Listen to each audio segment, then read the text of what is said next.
মহাভারত ভারতীয় শিক্ষা সংস্কৃতি, রাজনীতি, ধর্মনীতি, আচার আচরণের এক মহামিলন গ্রন্থ। অমূল্য ধন। এ শুধু এক কাহিনী নয়, ভারতবর্ষের আত্মাও বটে। বহু গুণীজন একে বঙ্গানুবাদ করেছেন সময়ের প্রেক্ষিতে।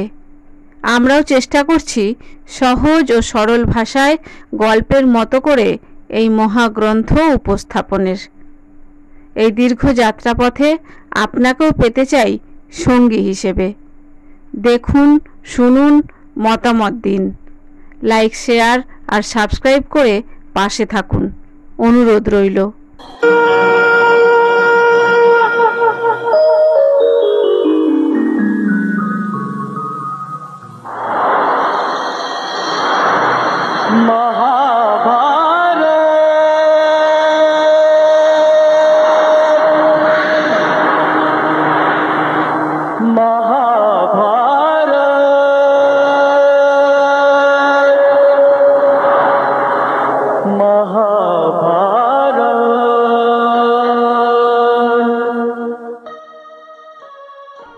হস্তিনাপুরের রাজপ্রাসাদে একদিন গুরু দ্রোণাচার্য মহারাজ ধৃতরাষ্ট্রের সম্মুখে উপস্থিত হয়ে বললেন, মহারাজ, কুমারগণ দীর্ঘদিন ধরে আমার কাছে অস্ত্রশিক্ষা নিয়েছেন। আজ তাদের সাধনা সমাপ্ত হয়েছে। আপনার অনুমতি হলে তারা আপনাদের সামনে নিজ নিজ শিক্ষা প্রদর্শন করবেন। ধৃতরাষ্ট্র অন্তরে আবেগে আপ্লুত হলেন। তিনি দৃষ্টিহীন, তবুও কণ্ঠে গভীর উচ্ছ্বাস ফুটিয়ে বললেন, আচার্য, আপনি মহৎ কর্ম সম্পন্ন করেছেন। আমার মনে হচ্ছে আমি যেন চক্ষুষ্মান হয়ে নিজ চোখে কুমারদের বীর্য ও পরাক্রম দেখতে পারি। রাজাজ্ঞায় বিদুর সঙ্গে সঙ্গে রাজসভায় উদ্যোগ নিলেন। শহরের এক প্রশস্ত সমতল ভূমিতে শুরু হলো বিশাল রঙ্গমঞ্চ নির্মাণ। সব দিক থেকে উঁচু আসন সাজানো হলো দর্শকদের জন্য। মঞ্চ শোভিত হলো পতাকা, ধ্বজা আর বর্ণিল মাল্য দিয়ে। শুভ তিথি ও নক্ষত্রযোগে দেবতার পুজো করা হলো। বাদ্য বাজনার ধ্বনিতে অনুষ্ঠান ঘোষণা করা হলো সারা হস্তিনাপুরে। নির্দিষ্ট দিনে মহারাজ ধৃতরাষ্ট্র ভীষ্ম পিতামহ ও কৃপাচার্যকে অগ্রে রেখে সুসজ্জিত প্রেক্ষাগৃহে উপস্থিত হলেন। রানী গান্ধারী, কুন্তী ও রাজপুর নারীগণ রঙিন বস্ত্র আর অলঙ্কারে সুশোভিত হয়ে মহিলাদের আসনে গিয়ে বসলেন। নানা দেশ থেকে আসা অগণিত মানুষ ভিড় করল।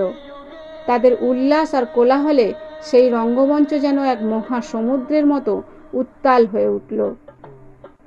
অনুষ্ঠান সূচনায় গুরু দ্রোণ শুভ্র বসন ও গলা ভরা মাল্য পরিধান করে পুত্র অশ্বত্থামাকে নিয়ে প্রবেশ করলেন। ব্রাহ্মণগণ মঙ্গল মন্ত্র পাঠ করলেন। ধূপ ধুনোর গন্ধে চারিদিক পবিত্র হয়ে উঠল। ধৃতরাষ্ট্র শ্রদ্ধাস্বরূপ দ্রোণ ও কৃপকে রত্ন, সুবর্ণ ও মূল্যবান উপহার অর্পণ করলেন। এরপর গুরুদেবের ইশারায় রাজপুত্রগণ রঙ্গভূমিতে প্রবেশ করলেন। প্রত্যেকে ধনু, তুনীর, বর্ম, কটিবন্ধ ধারণ করে সজ্জিত হলেন। যুধিষ্ঠির অগ্রগণ্য হয়ে জ্যেষ্ঠানুক্রমে তারা অস্ত্র প্রয়োগ প্রদর্শন করতে লাগলেন। কখনো দ্রুত বেগে অশ্বারোহণ করে লক্ষ্যে বাণ নিক্ষেপ করলেন, কখনো রথে দাঁড়িয়ে নিখুঁতভাবে শল্যবিদ্ধ করলেন। কেউ গজচালনা, কেউ অশ্বচালনা, আবার কেউ বাহুযুদ্ধ ও খড়গচর্মের আশ্চর্য কৌশল দেখালেন। সমবেত দর্শকবৃন্দ বিস্ময়ে স্তব্ধ হয়ে গেলেন। এরপর গদাযুদ্ধ প্রদর্শনের পালা এলো। বিদ্বেষে উন্মত্ত দুর্যোধন আর ভীম যেন দুটি মহা হস্তির মতো গর্জন করতে করতে প্রবেশ করলেন। একে অপরের আক্রমণ তারা এতটাই উন্মত্ত হলো যে সমগ্র সভা শ্বাসরুদ্ধ হয়ে তাদের সংঘর্ষ দেখতে লাগলো। দর্শকদের যেন দুটি দলে বিভক্ত করে দিল এই দ্বন্দ্ব। একদল ভীমের জয়ধ্বনি করতে লাগলো, আর একদল দুর্যোধনের। মুহূর্তের মধ্যে রঙ্গভূমি কৌরবের জয়, ভীমের জয় এই কোলাহলে ফেটে পড়ল। কিন্তু গুরু দ্রোণ অশান্ত হয়ে উঠলেন। তিনি অশ্বত্থামাকে নির্দেশ দিলেন, যাও পুত্র, এই দুই মহাবীরকে শান্ত করো, যুদ্ধ যেন রঙ্গভূমি অতিক্রম না করে। অশ্বত্থামা ছুটে গিয়ে ভীম ও দুর্যোধনকে আলাদা করলেন। গদার ভীষণ সংঘর্ষ থেমে গেল। তখন বাদ্যধ্বনি স্তব্ধ করে দিয়ে গুরু দ্রোণ উচ্ছ্বসিত কণ্ঠে ঘোষণা করলেন, এবার যার অপেক্ষায় আপনারা সকলেই, তাকে দর্শন করুন, যিনি আমার নিজের পুত্রের চেয়েও প্রিয়, সর্বাস্ত্র বিশারদ, উপেন্দ্র তুল্য সেই অর্জুন এখন মঞ্চে প্রবেশ করছে। এক মুহূর্তে সমগ্র দর্শক সমাজে আনন্দধ্বনি উঠল। মানুষ উঠে দাঁড়িয়ে চিৎকার করে বলল, অর্জুন, অর্জুন। ধৃতরাষ্ট্র বিস্মিত হয়ে বিদুরকে জিজ্ঞাসা করলেন, হঠাৎ এই মহাশব্দ সমুদ্রের মতো ক্ষুব্ধ গর্জন করছে কেন? বিদুর শান্ত গলায় বললেন, মহারাজ, পাণ্ডুপুত্র অর্জুন রঙ্গভূমিতে অবতীর্ণ হয়েছেন। ধৃতরাষ্ট্র আবেগে কাঁপতে কাঁপতে বললেন, আজ আমি ধন্য, পাণ্ডু নন্দনদের গৌরবে অনুগ্রহী ও রক্ষিত হলাম। রাজপুত্র অর্জুন ধনু ও তুনীর ধারণ করে দীপ্তিময় ভঙ্গিতে রঙ্গভূমিতে প্রবেশ করলেন। তার মুখে ছিল প্রশান্তি, চোখে দৃঢ়তা, আর দেহভঙ্গিতে এক অদ্বিতীয় বীরত্ব। দর্শকদের মনে তখন প্রশ্ন, এ কি কেবল মানুষ নাকি স্বয়ং দেবতার রূপ? অর্জুন প্রথমেই গুরু দ্রোণ, কৃপাচার্য, ভীষ্ম পিতামহ ও মহারাজ ধৃতরাষ্ট্রকে প্রণাম করলেন। গুরুদেবের ইশারায় তাঁর অস্ত্রবিদ্যার প্রদর্শন শুরু হলো। প্রথমে তিনি ধনুতে তীর সংযোগ করে অচ্যুত নিপুণতায় দূরবর্তী লক্ষ্য ভেদ করলেন। কখনো স্থলে, কখনো জলে, কখনো আবার আকাশে তার তীর সব কটিই লক্ষ্যে গিয়ে বিদ্ধ হলো। সমবেত সভা বিস্ময়ে স্তম্ভিত হয়ে উঠল। এরপর দ্রোণ তাকে আদেশ দিলেন বিভিন্ন অস্ত্র প্রয়োগ দেখাতে।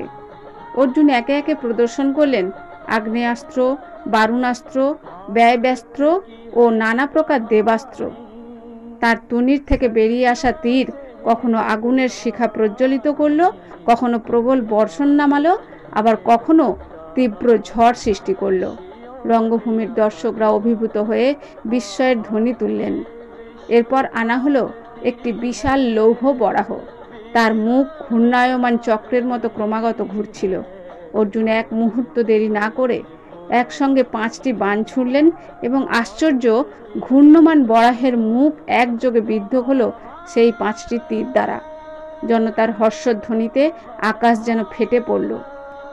অতঃপর একটি দীর্ঘ খুঁটির শীর্ষে রাখা হলো ঝুলন্ত গোশৃঙ্গ। ক্ষুদ্র ফাঁক ফোকরের ভেতরের লক্ষ্য ভেদ করা ছিল প্রায় অসম্ভব, কিন্তু অর্জুন একাগ্র চিত্রে 21টি তীর নিক্ষেপ করলেন এবং সবকটি একে একে প্রবিষ্ট হলো গোশৃঙ্গের ভেতর। দর্শকদের মধ্যে তখন বিস্ময়ের সঙ্গে সঙ্গে আনন্দধ্বনিও প্রতিধ্বনিত হতে লাগলো। অর্জুন এখানেই থামলেন না। তিনি তরবারি ও গদা হাতে তুলে নিয়ে নানা কৌশল প্রদর্শন করলেন। তার তলোয়ারের ঝলক সূর্যের আলোর মতো চকচক করতে লাগলো, আর গদার প্রতিটি ঘূর্ণন যেন মহাহস্তির প্রহারকে লজ্জিত করল। রঙ্গভূমির প্রতিটি দর্শক নিঃশ্বাস রুদ্ধ হয়ে তাকিয়ে রইলেন এই অনন্য দৃশ্যে।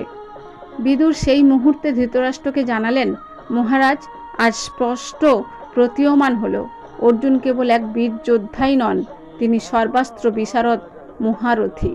তার যোগ্যতায় কুরুবংশ অনন্য গৌরবে দীপ্ত হবে। ধৃতরাষ্ট্র আবেগে কণ্ঠরুদ্ধ হয়ে বললেন, ধন্য আমি, ধন্য হস্তিনাপুর। পাণ্ডুনন্দনদের বীর্যে আজ আমার জীবন সার্থক হলো।